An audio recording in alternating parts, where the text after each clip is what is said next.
गुलाम अब्बास खान आपके सामने हाजिर हूँ।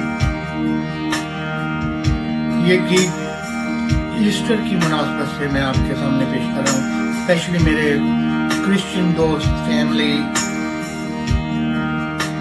उन सब के लिए। और खास करके ये नजराना अकीदत तो हज़रत ईसा मसीह, उनके लिए।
एक बूंद जेड़ी सुली तो बगरी,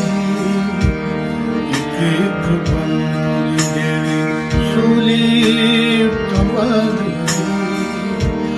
धोंदी पाप साडे है बनू कज दी। एक बूंद सुली तो बगरी, पाप साडे ए बनू कज दी। एक एक बूंद जेड़ी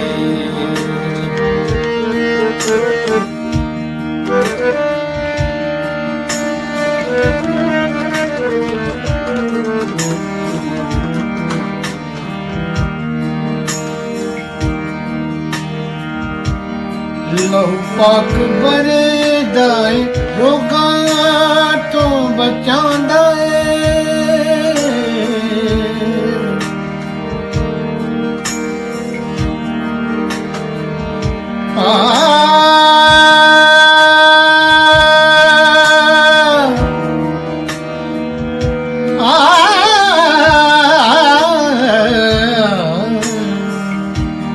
लहू पाक बरे दाए रोगां तो बचांदा है। जान फिर साडी ओ दुखां तो छुड़ांदा है।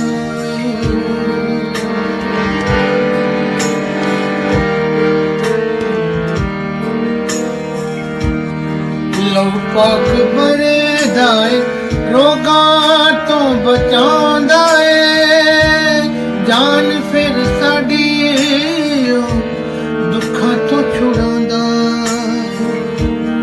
खूबी ओदे लहू जैना, खूबी ओदे लहू जैना, सानू किते लभदी।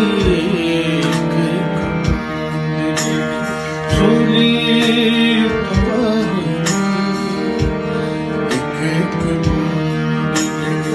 सुली तो पाप साडे ए बनू कज